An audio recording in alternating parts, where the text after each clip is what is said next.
Hello, this is Dr. Vale Garvin with the Central Bucks Chamber of Commerce. Welcome to another chapter of Chamber Chat on the Street. We are here today at Brick Simple with Det Ansinn. Det, how are you? Welcome, Chamber Chat. Thank you, Vale. It's good to see you today on this very awkward, socially distanced Chamber Chat. With our masks, by Yes. the way, with all the things we have to do in this day and age of COVID. But I'm so excited to talk to you because you are one of my most favorite people with what's going on in the world out there from an AI standpoint, but I love Brick Simple. Tell us what your company does first. Brick Simple, we're a high-tech employer here in Bucks County. We have 60 some odd personnel on the team. We really live on the cutting edge of software technology. You really do. Most of the work we do is helping larger companies and whatnot realize innovative new products. About 80% of the work we do is related to outsourced product development, products that involve new technologies, and some of that's like Internet of Things. You know, whether in the old days it was mobile apps or virtual reality or augmented reality, AI and deep learning. We really live on the cutting edge of these things. We have on our team, we have former Google employees, we've got former Amazon folks, we've got former folks from Comcast here in the Philadelphia area. We have folks who have experience from the entertainment industry, but also folks that have really very serious technical skills. And we've got an incredible team of people, largely headquartered here out of Doylestown. We also have an office in Philadelphia. Well, can you talk a little bit about what you see out there as it relates to COVID and business? Yeah. Because you're connecting with so many of those high-level IT companies. Yeah, I mean, for us, what was interesting is that we had all the technology pieces in place for when we were looking at things in early March and the idea of doing the stay-at-home and the mandatory stay-at-home. And in Pennsylvania here, we had the longest, even longer than California, stay-at-home lockdown period, nearly 4 months here in Pennsylvania. We closed before most of the rest of the country, and we were closed longer than much rest of the country. So we already had the technology underpinnings in place where a lot of companies were struggling to how do we set up video conferencing, Right. how do we do these things. We had a lot of that technology in place that really gave us a good starting point. Interestingly, is prior to this, we didn't have any kind of culture of remote work at Brick Simple. Mm-hmm. We're very creative and very collaborative. We've got wonderful space here. We've got a space in Doylestown. We have a space in Doylestown that people don't think exists in Doylestown. And I've had friends in Silicon Valley that said, "You brought the Silicon Valley to Doylestown." We have this wonderful space, wonderful collaboration, but it was adapting to those kinds of changes and how people work and grow and develop and create innovative technologies and doing it in a socially distanced fashion. So what are some of the ideas that you've done? Well, how do you make that collaboration work in this day and age? It's difficult when we talk about this day. So much of what we deal with is in terms of invention, that we're making really new things and solutions, and from medical devices to other kinds of technologies that haven't been done before. And, you know, can you give me any example of just one? Example, one of the prior solutions we developed was a software as a medical device solution for determining visual acuity of pre-verbal children. So basically children who do not speak yet. We could have them look at an iPad screen, and would use artificial intelligence and deep learning to do a visual acuity assessment. So cutting edge stuff is what we do here. And the challenge that exists in this environment is that a lot of the organic collaboration that takes place, everything we do now is currently scheduled. We do some things in Slack, but everything is a scheduled video call, scheduled meeting. And so much of what you do and accomplish happens in those unscheduled moments. And that's something that we've been working, and we've adapted well to it, I think, but it's a daily challenge. We're dealing with challenges that we didn't have before as a result of the pandemic. I mean, I see all the different things you've adapted to your center here. Yes. Your filters. Yep. What are some other ideas for the business community that might help. Well, it's difficult because until very recently in Pennsylvania, office workers were supposed to stay home. Right. And nothing has changed from a health perspective, but Wolf's orders in that regard, Governor Wolf's orders were recently overturned by the court so that they were invalidated. That's right. But that doesn't still solve the health issues. It doesn't bring that. So our spaces now aren't being used by employees regularly. We're in here in 15,000 square feet in Doylestown, and there's both of us and a camera person in 15,000 Right. square feet. We are having team members come in now to do key meetings and ideation sessions and do that. Come in for an hour or so to do that. It's a nice break for the team members to be able to do that from working at home. But that's a real challenge. It's also a challenge that in our Philadelphia office, we did a survey of our employees when they felt like they're ready to come back into the office space. And everyone is comfortable post-COVID-19. What's interesting is in Philadelphia, almost 50% of the employees wanted to be back in the office full time. What were some of the reasons? Well, curious. it's interesting because in Doylestown, that number is 33%. The people want to be back in the office 5 days a week. And I think it's a function of the physical spaces that you have in the city. With someone, they may have a smaller apartment, and that basically when you're staying at home in a smaller apartment is a different circumstance than if you're staying at home in a 3,000-foot house in beautiful Bucks County. It's a different kind of experience. And I think there's an eagerness for folks to get back in and do that, to do the collaboration. But like a lot of office-driven environments and service-oriented companies, we are trying to navigate through that on a daily basis. I mean, collaboration is so important. The last chamber chat, I interviewed Alex Gorski, the president, chairman of the board of Johnson & Johnson. Yes. And I hear the word collaboration, and it's coming out of these top CEOs' mouths of how important that is, especially in this day and time. Are you hearing that and feeling that? It's the pain point that pops out. I think there are certain job functions that are perfectly conducive to, you're going to work down your list of issues and tasks that you're assigned and do that.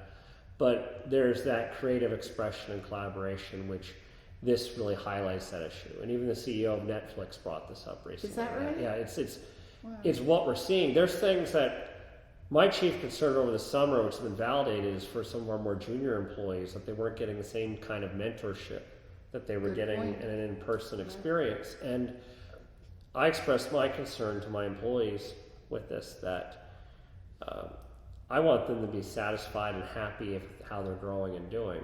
And my concern was catching early on and seeing that these younger team members or more junior team members basically have lost the past 6 months of professional growth because they're taking their tasks. In our case, might be pulling down JIRA tickets and doing that, but becoming someone who's just kind of a JIRA monkey working on that, you're not necessarily growing all your skills in doing that. And I think that people want to have that aspect, and it's tricky. There are folks, especially in our industry in software and technology, where people want to be, I can be remote, I've got my great computer, I've got my lair or den that I do this in at home and I'm fine.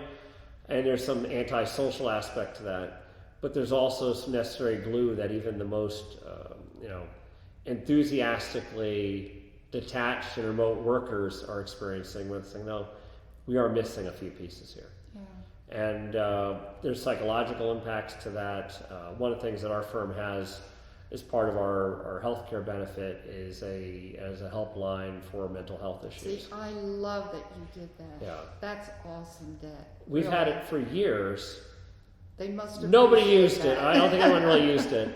But I've had so many employees contact, reach out to me. Part we have to understand is that this time is really stressful. Even though you may employ one person who's in a couple relationship, and that their spouse or significant other isn't working right now in this environment, or they perhaps had to take multiple furloughs or dramatic reductions in pay. And those things are all hidden from the unemployment numbers. Right. That there's a lot of people out there working with 20% pay reductions. And you have to consider all those things. Those stresses are on top of everything else, pulling these things together. And I think in the spring, certainly with employees who had school-age children, Right. that there was a lot of distractions and challenges in dealing with that. And I think that everyone's gotten a little better at that. But I know folks, I have team members who've hired tutors to be at home to address that while both Oh, that's interesting. parents worked. Huh. And those costs associated with doing that, Right. but just trying to figure out how we're going to manage and navigate this. Wow. Well, I love your AI side of your business. Yeah. Is there anything you'd like to say before we close up Well, I think to that the business community at large? one of the things that we've seen is that in the beginning of the pandemic, I think a lot of organizations took dramatic steps towards austerity. And one of the things that we've realized is that business still goes on. It still continues. And in fact, some of those investments in that AI and deep learning technology, these are things that can have a real impact to how can we be more efficient, how can we better understand what's going on in the organization. And we had a client where we're doing this large scale, it's an international solution. The client contacts me, this is in April-ish in the pandemic, contacts me and tells me that this has been hugely valuable for the company, but in austerity measures, we're going to be, I've been told, there's Person Responsible Global, that we're going to be cutting funding for this initiative. And I was bummed because the solution was very powerful, and you think it's also okay that when you lose something, this environment, what's going to happen to the people, that you figure out what they're going to do next and what they're going to work on, and we help them develop this amazing product. And they said, well, I'll follow up to you next week to figure out how we're going to wind it down. And contacts me the following week and then asks, how can we double our investment in this? Wow. So How about that? then the following week, follows up and says, I think we're going to maintain status quo because we see the value. I mean, it's all the other austerity. But that kind of scenario, you got the wow. I got the wow too, Yeah. but understanding that we're in an environment that is going to have that kind of roller coaster, and you can't get, like, as a business person, you can't let That's yourself really get too. a good point. You can't let yourself get too down. Yeah. Don't let yourself get too elated.